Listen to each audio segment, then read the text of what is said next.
आणि तुम्ही एकदम जिवंत रक्ताची आहात, जिवंत डोक्याची आहात, शाबूत विचाराची आहात.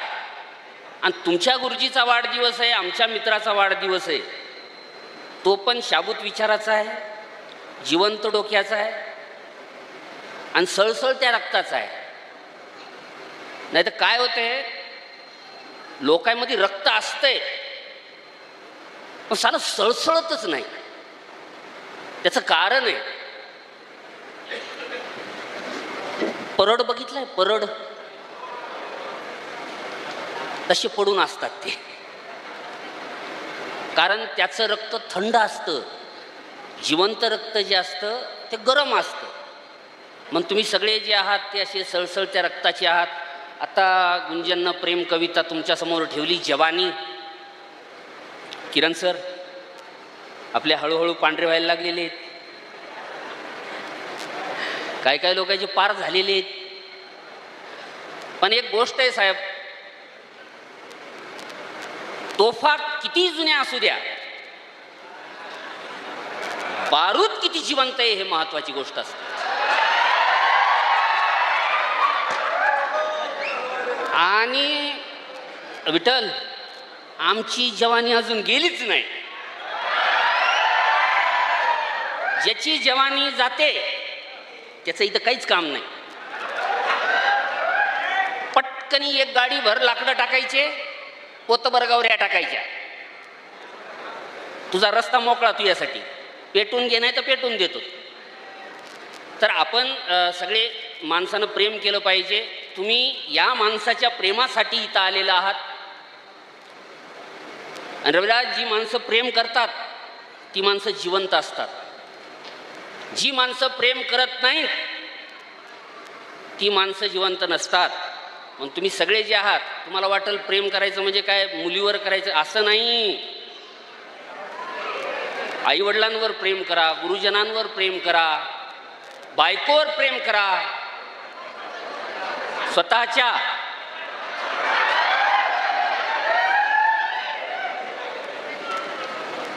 आणि माणसानं प्रेम केलं पाहिजे. सगळ्यांनी प्रेम केलं पाहिजे. मी प्रेमावर याच्यासाठी जास्त बोलतो, इथं भरपूर माणसं असतील त्यांना वाटत असेल की हे प्रेमावर वगैरे जास्त बोलायले. साहेब, प्रेमाशिवाय जगात काहीच नाही. जी माणसं प्रेम करतात ती फॅसिस्ट कधीच होऊ शकत नाहीत, कट्टरवादी कधीच होऊ शकत नाहीत. माणसांचा द्वेष तीच माणसं करतात ज्यांचं इथं आतलं सगळं काळीज जे आहे ते काळं असतं. तर आपण सगळे निर्मळ काळजाचे आहात. तुम्ही सगळे तरुण आहात, मी पण तरुण आहे, इथं भूतकालीन तरुण पण आहेत आणि काही आगामी तरुण पण आहेत. त्या सगळ्यांना या म्हणजे विठ्ठलरावांच्या अभिष्ट चिंतन सोहळ्याच्या हार्दिक शुभेच्छा देतो. आणि तुमच्यासमोर एक छोटी कविता ठेवतो. कवितेचं शीर्षक आहे इश्क पोतराजी. ऐक सखे बाई, ऐक सखे बाई, माझ्या पिरतीची कथा. ऐक सखे बाई, माझ्या पिरतीची कथा. आणि काय सांगू तुझ्यावर कसा झालो मी फिदा.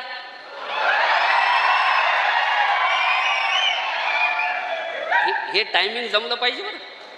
हे दाद द्यायचं जे टायमिंग आहे ना ते जमलं पाहिजे. आणि ज्याला हे जमत नाही त्याला काहीच जमत नाही. आणि टायमिंग कशी जुळते माहिती आहे का? ज्याला पार्लेचं बिस्किट चहामध्ये बुडवून न पडू देता तोंडात टाकता येते त्याला टायमिंग जमते. आणि ते फक्त गावाकडच्या लोकांना जमतंय. टेडी बेर लोकांना नाही जमत ते. त्याच्यामुळं इज्जतीनं ऐकायची, इज्जतीनं दाद द्यायची. तुमची कविता आहे, ऐक सखे बाई माझ्या फिरतीची कथा.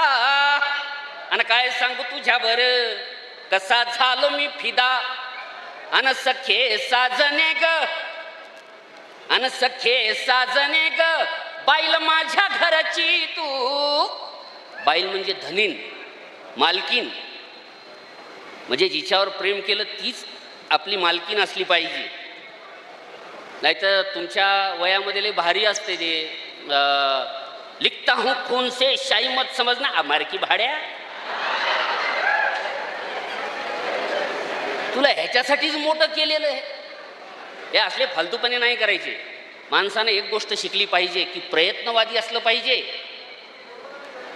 इथून गावातून येणारे जाणारे किती येतात थोडा हात वर करा. एस टीनं वगैरे प्रवास करणारे किती येतात? एस टीनं सगळे गाडीवरच आहेत काय? सगळेच आहेत ना. काळी पिवळीनं जातात. एस टीमध्ये खिडकीचीच जागा धरायची आणि खिडकीची जागा नाही भेटली ती गाडी जाऊ द्यायची, दुसऱ्या गाडीची वाट बघायची. प्रेमातही तीच गोष्ट आहे. काही बिघडत नाही, फक्त थोडा टाइम जाते. म्हणून ऐक सखे बाई माझ्या फिरतीची कथा, काय सांगू तुझ्यावर कसा झालो मी फिदा. आणि सखे साजने ग बाईल माझ्या घरची तू, आणि तुझं पाहणं इखारी जीव झाला फुगडी फू. आणि तुझं पाहणं इखारी जीव झाला फुगडी फू. जीव झाला बारदाना. बारदाना म्हणजे आपल्याकडे कापूस भरायचे असते ना, त्याला बारदाना. काय काय लोकांचा लय मोठा बारदाना असतो. जीव झाला बारदाना रूप तुझं गोरपान. जीव झाला बारदाना रूप तुझं गोरपान. आणि मारे वळून फटका दिलं मला वतन. मारे वळून फटका दिलं मला वतन. दिस तेस अशी. चित्र बघा, जस्ट इमॅजिन. दिस तेस अशी जस नारळ भरल. दिस तेस अशी जस नारळ भरल. आणि सांगवल्या नारळानं कधी खोबर धरल.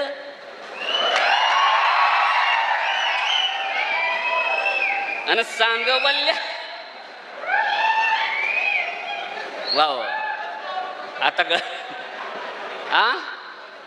करतो बया, मी त्याच्यासाठी चाललेलो आहे.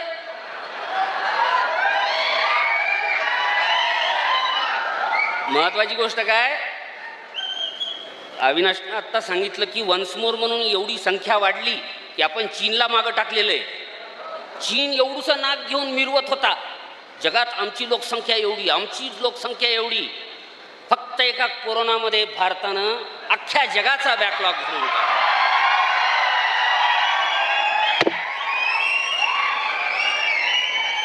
आणि या गोष्टीचा मला अभिमान आहे की त्यात माझा खारीचा वाटा आहे.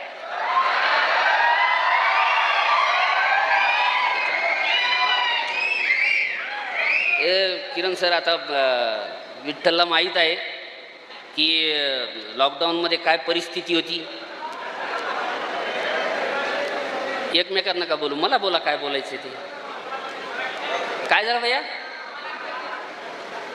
दिस तेस अशी जस नारळ भरल. आणि सांगवल्या नारळानं कधी खोबर धरल. तुझा पदर लई आवली आवली आवचिंद. तुझा पदर लई आवली त्यानं केलं ग घायाळ.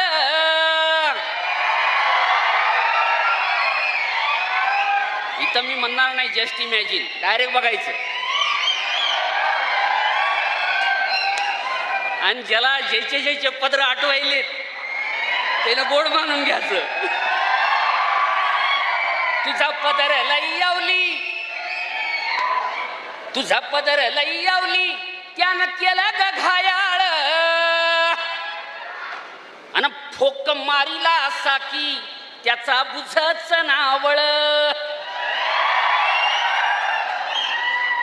आणि फोक मारिला असा की त्याचा बुझच नावळ. आणि विठ्ठलराव, तुम्ही सांगितलं की बायकोनं हे जॅकेट घेतलं 1200चं वगैरे, तुम्हाला 1200चं तरी घेतलं.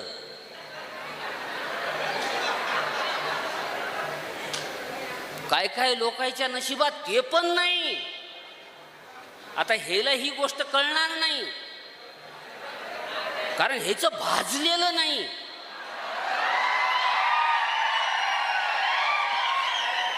जेव्हा ह्याचं भाजल तेव्हा त्याला कळल. आपल्याला उत्क्रांतीच्या टप्प्यात येऊन भरपूर वर्ष झालेली आहेत. पूर्वजांची आठवण कशाला काढायली तिथं आवाज काढून? आणि आजूबाजूला लक्ष असू द्या. म्हणजे उत्क्रांतीचा एक टप्पा आल्यानंतर उतरती कळा लागते, मागून शेपूट येऊ शकतं, लक्ष ठेवा आजूबाजूची. म्हणून नवरा आणि बायको काय, अरे भैया ऐकणार आहे, आवडणं झाले का तुला, उठून जाय. तू ह्या जीवाच्या पोथीला मै ह्या जीवाचं वस्तर. नवरा आणि बायकोचं नाते काय, आपण वस्त्रामध्ये ग्रंथ बांधून ठेवतो. तू ह्या जीवाच्या पोथीला मै ह्या जीवाचं वस्तर. आणि काय सांगू सखे बाई लई वंगाळ शास्त्र. एका बेवकताला हळू सासोल घेतला, वल सावलीला तिचा हात हातात घेतला, झाली कावरी बावरी हात सोडीत लाजली. एका बेवकताला हळू सासोल घेतला, वल सावलीला तिचा हात हातात घेतला, झाली कावरी बावरी हात सोडीत लाजली. आता कापूस येचाया मीही लक्ष्मी पुंजली. अन पांदी मंदिराना मंदी पारा माग भेटी गाठी र.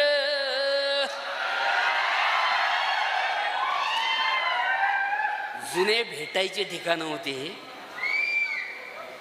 आता नारायणी सारखे हॉटेल पण तयार झालेले आहेत. ते लोक तिथं म्हणजे जाऊ शकतात, फिरू शकतात, एकांतवास. पण तसं नाही, त्या काळातली गोष्ट वेगळी होती. म्हणजे मंदिरात दिवा घेऊन येणं, धूपारती घेऊन येणं, तर ह्या अशा गोष्टी होत्या. तुमचा काळ फार चांगला आहे. तुम्ही इम्रान भाऊच्या काळातले आहात, मल्लिकाताई बिपाशाताईच्या काळातले आहात, आणि तुम्हाला स्वातंत्र्याच्या हार्दिक शुभेच्छा. आमच्यासाठी हे स्वातंत्र्य 80 वर्षाचं झालं. आणि त्याही बयानं स्वातंत्र्याच्या शुभेच्छा दिल्या, जी स्वतःच म्हणली होती. मग म्हणली कशाची, वकली होती की 14ला स्वातंत्र्य मिळाले म्हणून. मग तिनं 14ला कशाला, म्हणजे या 15ला कशाला शुभेच्छा द्यायच्या, असे लोक असतात. म्हणून एका बेवकताला हळू सासोल घेतला, वल सावलीला तिचा हात हातात घेतला, झाली कावरी बावरी हात सोडीत लाजली. आता कापूस येचाया मीही लक्ष्मी पुंजली. हे पांदी मंदिराना मंदी पारा माग भेटी गाठी र. हे पांदी मंदिराना मंदी पारा माग भेटी गाठी र. हे भिंगरीवाणी फिरतो या पिसा झालो तिच्यासाठी र. हे भिंगरीवाणी, इथंच मन व्हावा. घराच्या जवळ जाऊन म्हण नको रात्री बेरात्री. हे उगत त्याला समजायचं, अरे याला कसं काय कळालं म्हणून. याचा टाइम असतो मित्रा, चांगली गोष्ट आहे. हे पांदी मंदिराना मंदी पारा माग भेटी गाठी रे. हे भिंगरीवाणी फिरतो या पिसा झालो तिच्यासाठी रे. हे दिस नाही रात नाही कयाचीच सूद नाही रे. अन माया डोळ्यात आभाळ सदा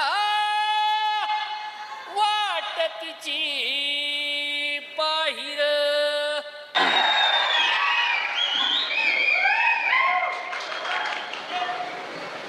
कापूस हिरवा, कापूस हिरवा, कापूस भगवा, कापूस हिरवा, कापूस भगवा, निळा पांढरा झाला.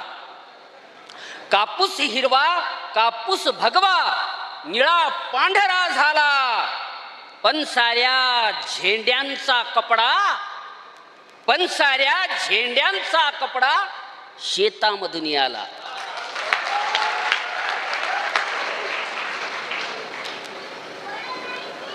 आणि त्याच शेतातून आपण आलेले आहोत.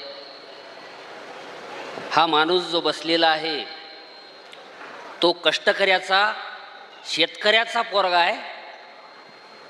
आणि म्हणून शेतकऱ्याच्या पोरातच ही दानत असू शकते की शेतकऱ्यांच्या पोराला कमी पैशामध्ये शिकवलं पाहिजे. दुसऱ्यात कोणातच दानत नसते ती. कारण नोकरीला आपणच आहोत साहेब सगळे. मोठ्याची लेकरं नोकरी नाही करत. मोठ्याची लेकरं या बोटाचा थुक्का या बोटाला करतात. तर तुमच्या या बोटाचा थुक्का या बोटाला होऊ नये म्हणून हा माणूस झगडतो तुमच्यासाठी. आणि बोटाची दुसरी एक गोष्ट आहे जी भरपूर नवीन मतदार झालेले आहेत त्यांच्यासाठी सांगायची आहे मला. पहिल्यांदा जर मतदान करत असाल तर एक गोष्ट लक्षात ठेवा, बोटाला मताधिकाराची शाई लागली पाहिजे, कलंक लागता कामा नये.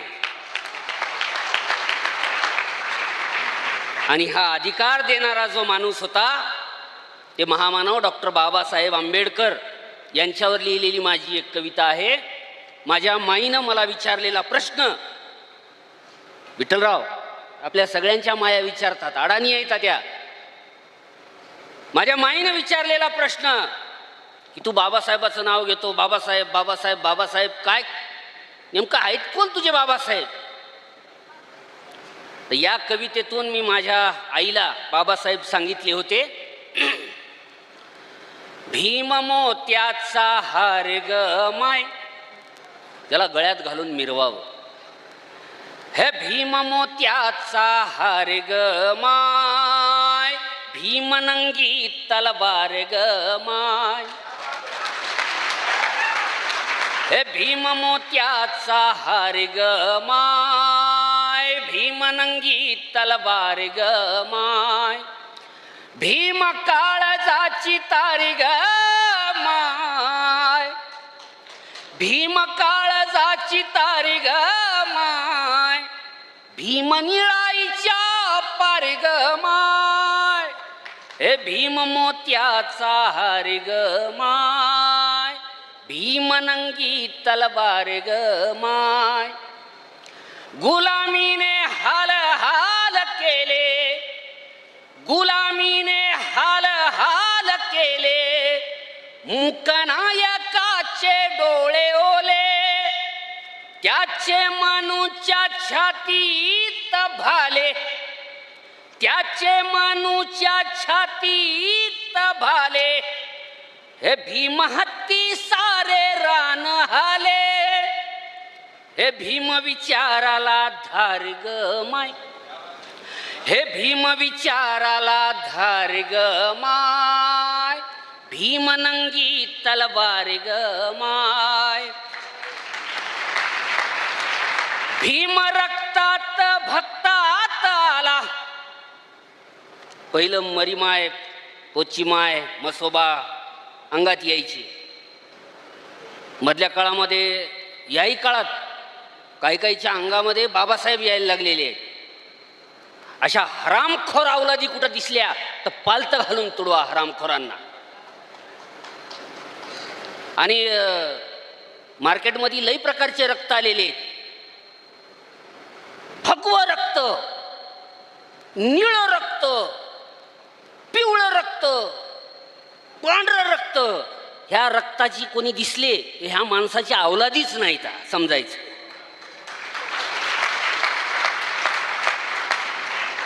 भीम रक्तात भक्तात आला, हे भीम रक्तात भक्तात आला, देव केले त्याला जाया केला. हे भीम रक्तात भक्तात आला, देव केले त्याला जाया केला. जाती पातीत कोंडले त्याला, जाती पातीत कोंडले त्याला, नव्या मनूचा विषारी घाला. हे भीम मुक्तीच दार ग माय, हे भीम मुक्तीच दार ग माय, भीम निळाईच्या पार ग माय. होते कलम कसाई लाख, कसाई दोन प्रकारचे असतात रविराज. एक सुरीनं मारणारा एकाचा जीव घेतो, पण लेखणीनं मारणारे हजारो पिढ्या मारतात. ज्या हजारो पिढ्या लेखणीनं मारल्या त्याच लेखणीच्या आधारावर बाबासाहेबांनी त्यांच्यासाठी नागरिकत्व नावाची गोष्ट त्यांना मिळवून दिली, ती लेखणीच्या जीवावर. हा माणूस लेखणीच्या जीवावर तुम्हाला मोठं करतोय, ही गोष्ट लक्षात ठेवा.